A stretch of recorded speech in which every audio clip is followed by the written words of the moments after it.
उबली मुझे बाकी चीजी के झटका धर के के पूरी हलावत आवत उदवा करे न जावत उदवा करे न जावत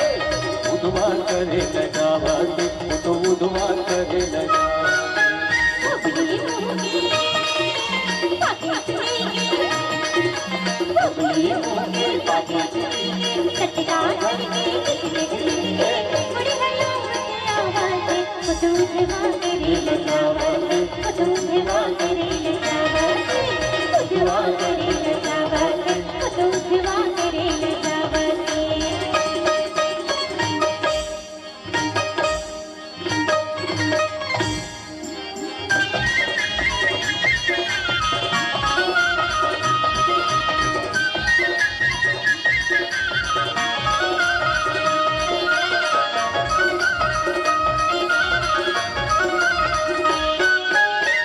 चिटका दिया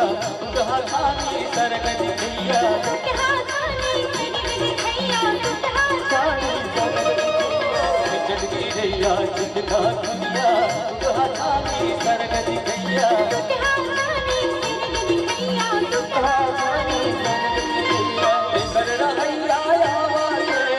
कर रहा आवाज वो तो पूरी अलावत जावत दुआ करी